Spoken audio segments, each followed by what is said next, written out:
చిత్తూరు జిల్లా గంగాధర నెల్లూరు నియోజకవర్గం కార్బేటి నగరంలోని తిరుమల తిరుపతి దేవస్థానం అనుసంధానమైన రుక్మిణి సత్యభామ సమేత శ్రీ వేణుగోపాల స్వామి ఆలయంలో గోకులాష్టమి సందర్భంగా సోమవారం ఉదయం సుప్రభాత సేవలో మేల్కొల్పి శుద్ధి తోమాల గొలుబు అర్చన సర్వదర్శనం ఉత్సవాలకు పాలు పెరుగు తేనె హరిద్రవం చందనం పసుపుతో కూడిన స్వప్న తిరుమంజనం నిర్వహించారు.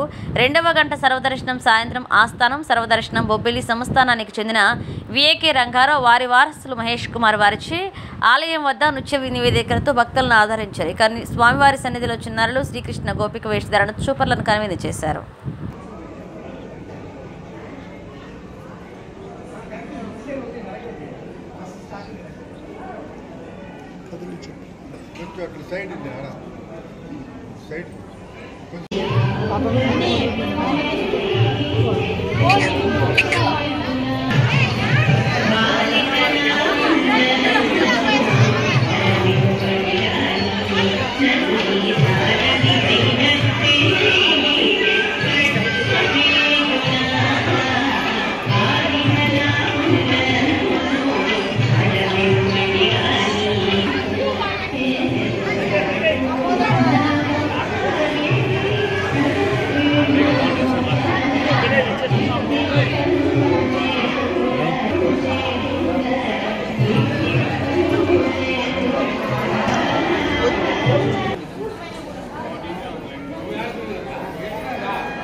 సుగ్రీవ